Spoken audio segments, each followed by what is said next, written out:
5টা উপনিৰ্বাচন হৈছিল অসমত আৰু 5টাৰ ভিতৰত 2টা উপনিৰ্বাচনত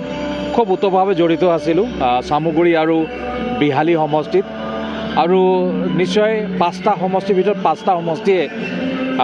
NDA আমাৰ প্ৰাৰ্থীসকল আমি জিকিব চামগুৰিয়ে হওক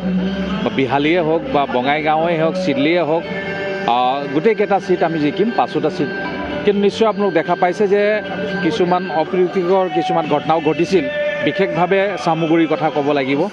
কাৰণ চামগুৰিত বহুত বছৰৰ পৰা কংগ্ৰেছৰ তাত ৰাজত্ব চলি আছে আৰু তেওঁলোক ভাবিছে এটা আমাৰ পৈতৃক সম্পত্তি সেইকাৰণে বেলেগে মিটিং কৰিলে তেওঁলোকৰ খং উঠে কাৰণ আপোনালোক জানে ৰকিবুল হুছেইন ডাঙৰীয়াৰ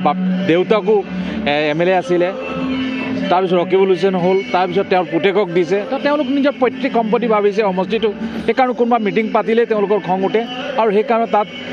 সৰু সৰু কিছুমান ঘটনা ইতিমধ্যে ঘটিছে কিন্তু তেওঁলোক পাহৰি গৈছে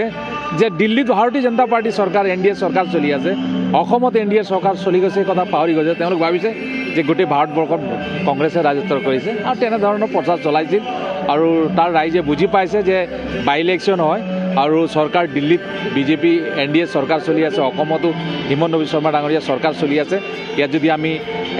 বিজেপিক জিকাওঁতে নিশ্চয় সৰু সৰু কিছুমান সমস্যা আছে সমাধান হ'ব তাত যিসকল শিক্ষিত মানুহ আছে তেওঁলোকে কথাবিলাক বুজি পাইছে কাৰণ মই নিজেই গৈছিলোঁ আৰু দৃঢ় বিশ্বাস আছে এবাৰ চামগুৰিত ভাৰতীয় জনতা পাৰ্টি ডিপ্লুৰঞ্জন শৰ্মা ডাঙৰীয়াই বহুত ভোটত জয়ী হ'ব